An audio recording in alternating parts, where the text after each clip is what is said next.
রাষ্ট্রপতি শাহাবুদ্দিনকে পদত্যাগ করতে হয়েছে। রাষ্ট্রপতি এখন তার নিরাপত্তা হবে না তিনি গ্রেপ্তার হবেন, এই বিষয়টা নিয়ে সামনে চলে এসেছে। কারণ হচ্ছে রাষ্ট্রপতি পদত্যাগের পিছনে বাংলাদেশের ডিপ স্টেটের যে দুটো পত্রিকা ডেইলি স্টার এবং প্রথম আলো, তাদের একটা গুরুত্বপূর্ণ ভূমিকা ছিল।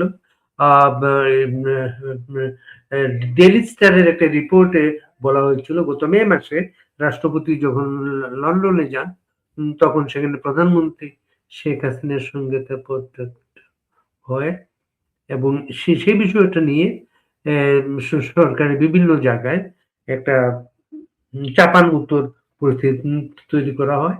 আর প্রথম আলো সর্বশেষ তাকে নিয়ে একটা কার্টুন এঁকেছে। কার্টুনে বলার চেষ্টা করেছে যে তাকে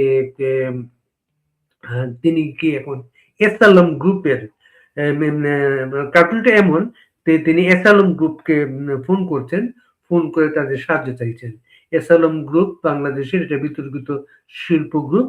এই গ্রুপের সঙ্গে শাহাবুদ্দিনকে জড়িয়ে নানা প্রচারণা আগেও ছিল, এখনো সে আছে।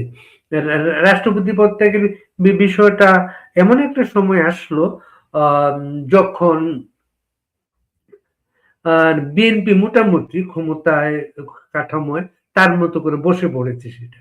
এর আগে রাষ্ট্রপতিকে যখনই পদত্যাগ করানোর চেষ্টা করা হয়েছিল ইউনূস আমলের সময়, ইউনূস আমলের সময় যে পদত্যাগ করার চেষ্টা করা হয়, বিএনপি তাকে প্রোটেকশন দিয়েছে এবং সেনাবাহিনীও তার পক্ষে তখন ছিল। বিএনপি তখন কেন প্রোটেকশন দিয়েছিল সেটা এখন স্পষ্ট বোঝা যাচ্ছে। বিএনপি মনে করছিল যে ইউনূস আমলের ওই সময় যদি রাষ্ট্রপতিকে প্রত্যাগ করানো হতো তাহলে ইউনূস নিজে অথবা তার পছন্দের কোনো ব্যক্তি অথবা জামাতের কোনো ব্যক্তি হতেন রাষ্ট্রপতি, সেটা তারা বিএনপি হতে চায় না সেটা। এবং বিএনপি এমন একটা সময় তার প্রত্যেকের বিষয়টা নিশ্চিত করলো যখন বিএনপি মনে করছে এখন যিনি রাষ্ট্রপতি আসবেন তিনি তিনি আগামীতে নির্বাচনের সময় তিনি থাকবেন রাষ্ট্রপতি। এই বিষয়টা তাদের জন্য তারা বেশ তাদের জন্য তারা ভালো মনে করছে সেটা। এই রাষ্ট্রপতি আজকে বিকেল 4টার দিকে পদত্যাগ করেন। পদত্যাগপত্রে তিনি উল্লেখ করেছেন তিনি খুবই অসুস্থ, তার দীর্ঘমেয়াদী চিকিৎসা দরকার। এবং এটা আগেই জানা যাচ্ছিল যে তিনি অসুস্থ এই কথা বলে তাকে পদত্যাগ করানো হবে। রাষ্ট্রপতি অসুস্থ বা থাকতেই পারেন, বয়স্ক একটা মানুষ অসুস্থ থাকতে পারেন, কিন্তু তিনি যে পদত্যাগ করবেন বা রাষ্ট্রপতি তো এমন কোনো বাংলাদেশে মানুষ না তাকে 24/7 কাজকর্মের মধ্যে না থাকতে হয়। এটা অলংকারিক পদ সেটা বাংলাদেশ। রাষ্ট্রপতির এই পদত্যাগ উপলক্ষে স্পিকার ছিলেন ব্যাংককে। তিনি সেখানে স্বাস্থ্য পরীক্ষার জন্য গিয়েছিলেন এবং সেইখান থেকে তাকে ডেকে আনা হয়েছে। তিনি আজকে ঢাকায় পৌঁছেছেন এবং তিনি পৌঁছার পরে বিমানবন্দরে তিনি বলেছেন যে এই বিষয়টা তিনি জানেন না, রাষ্ট্রপতি পদত্যাগ করেন যে স্পিকার দায়িত্ব পালন করবেন, খুব স্বাভাবিক। নতুন রাষ্ট্রপতি না হওয়া পর্যন্ত এখানে স্পিকার যাতে রাষ্ট্রপতি হতে না পারেন সেটা নিয়েও কিন্তু বিএনপির মধ্যে একটা কাজকর্ম শুরু হয়ে গেছে অলরেডি। মানে স্পিকার এখন দায়িত্ব পালন করেন, স্পিকার যাতে পরবর্তী রাষ্ট্রপতি না হন এমন একটা কার্যক্রম বিএনপিতে এর মাঝে চালু হয়ে গেছে সেটা। আমাদের সংবিধানে কি আছে? আমাদের সংবিধানের 85 অনুচ্ছেদ বলা হচ্ছে রাষ্ট্রপতি স্পিকারের উদ্দেশ্যে স্বাক্ষরযুক্ত পত্রের মাধ্যমে পদত্যাগ করতে পারেন। আর 54 অনুচ্ছেদে বলা হয়েছে রাষ্ট্রপতি পদ শূন্য হলে কিংবা অনুপস্থিতি, অসুস্থতা বা অন্য যে কোনো কারণে দায়িত্ব অসমাপ্ত হলে নতুন রাষ্ট্রপতি নির্বাচিত না হওয়া পর্যন্ত স্পিকার রাষ্ট্রপতির দায়িত্ব পালন করবেন। সংবিধানের 123(2) অনুচ্ছেদ অনুযায়ী মৃত্যু, পদত্যাগ বা অপসারণের কারণে রাষ্ট্রপতি পদ শূন্য হলে পরবর্তী 90 দিনের মধ্যে 90 দিনের মধ্যে নতুন রাষ্ট্রপতি নির্বাচন করতে হবে এবং সংবিধানের 48 অনুচ্ছেদ অনুসারে সংসদ সদস্যদের ভোটে রাষ্ট্রপতি নির্বাচিত হবেন। সংসদে ক্ষমতাসীন বিএনপির সংখ্যাগরিষ্ঠতা আছে, ফলে দলটির মনোনীত ব্যক্তি পরবর্তী রাষ্ট্রপতি নির্বাচিত হওয়ার সম্ভাবনা বেশি। মোহাম্মদ শাহাবুদ্দিনের উত্তরসূরি হিসেবে কাকে মনোনয়ন দেওয়া হবে এ নিয়ে বিএনপির শীর্ষ পর্যায়ে কয়েকদিন ধরে আলোচনা করা হচ্ছে।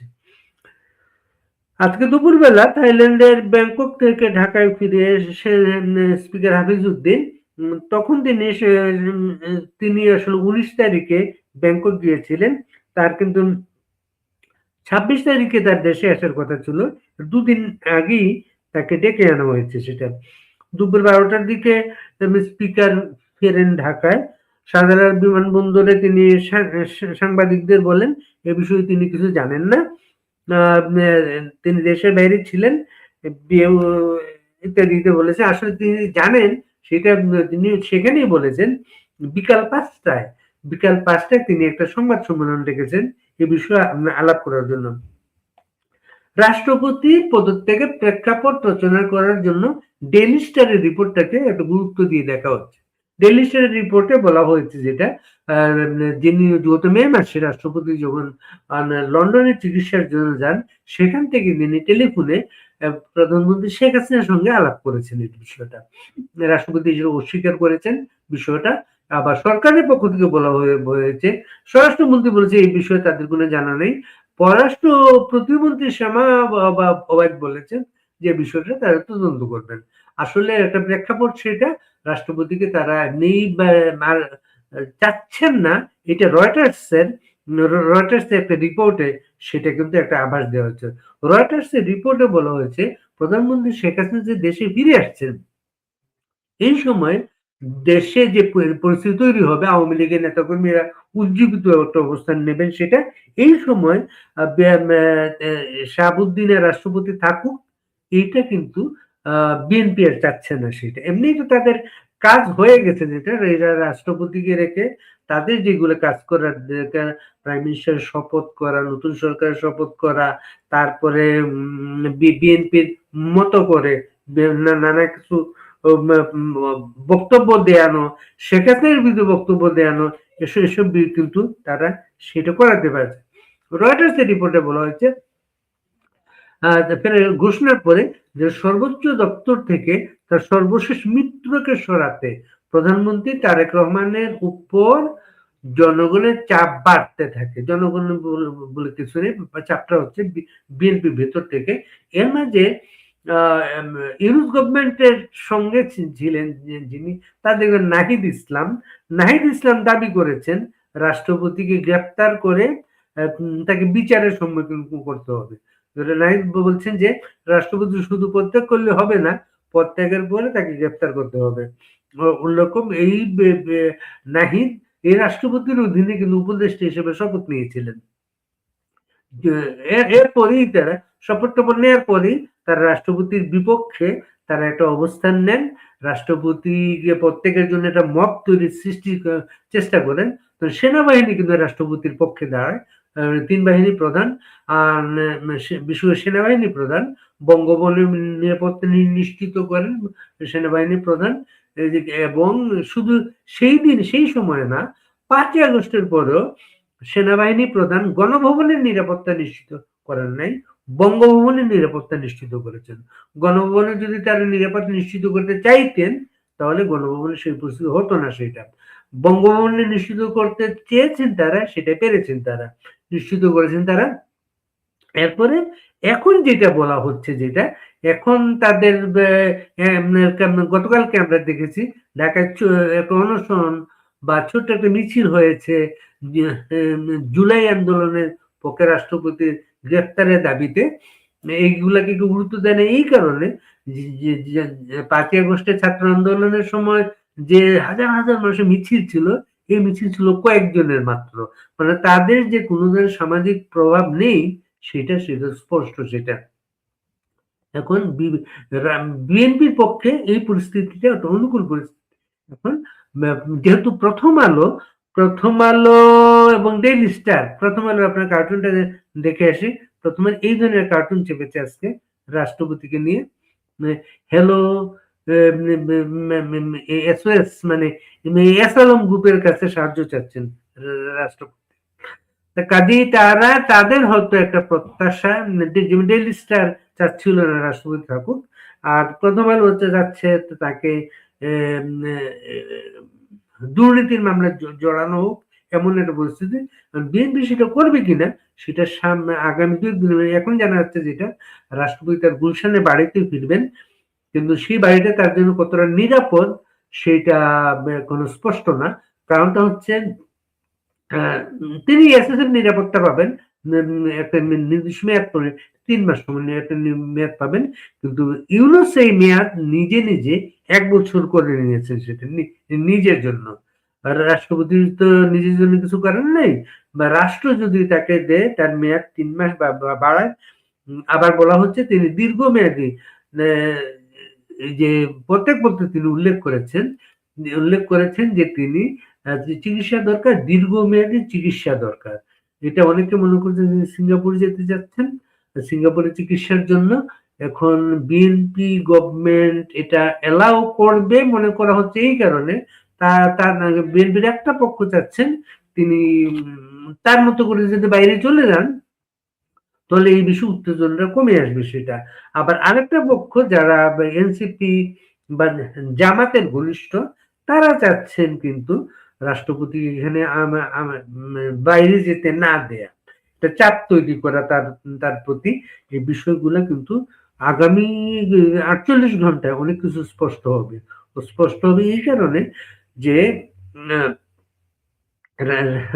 রাষ্ট্রপতির স্পিকারের বিকালে প্রেস কনফারেন্সের পরে স্পিকার খুব স্বাভাবিক, এখান থেকে নতুন কিছু পাওয়ার কথা না, স্পিকার স্বাভাবিক রাষ্ট্রপতির অনুপস্থিতিতে কি 90 দিনের মধ্যে নতুন রাষ্ট্রপতি নির্বাচন করা হবে সেটা বলবেন, কিন্তু মূল টার্গেট থাকবে, সবার চোখ থাকবে যেটা রাষ্ট্রপতি কি নিরাপত্তা কতটা পাচ্ছেন।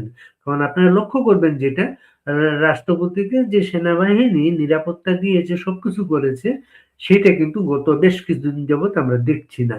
আপনারা লক্ষ্য করবেন গতকালকে নৌবাহিনী প্রধানকে যে পড়ানো হয়েছে, বেস পড়ানো হয়েছে, নতুন নৌবাহিনী প্রধান, সেই নৌবাহিনী প্রধান কিন্তু বেস পড়ানোর পরে রাষ্ট্রপতির সঙ্গে গিয়ে সৌজন্য সাক্ষাৎ করেন নাই।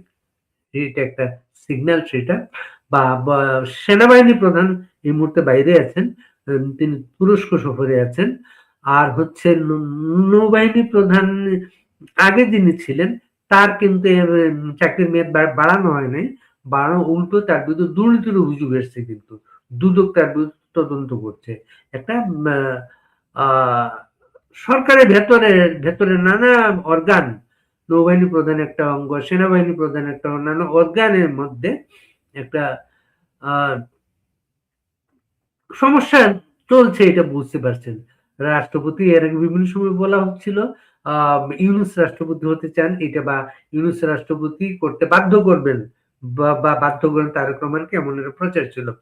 সেটা খলিলুর রহমান যখন উপদেষ্টা থেকে পররাষ্ট্রমন্ত্রী হন, তখন কিন্তু এই ধরনের একটা কথা বলা হচ্ছিল, এটা ইউনূস যে রাষ্ট্রপতি হবেন, এটাও বলা হয়েছে লন্ডনে তারেক রহমানের সঙ্গে যে ইউনূসের বৈঠকটা হয়েছিল, সেখানে নাকি এটা একটা শর্ত ছিল যে ইলেকশন হবে, বিএনপি পাওয়ারে আসবে, কিন্তু রাষ্ট্রপতি হবেন ইউনূস, এমন একটা প্রচার আছে এটা।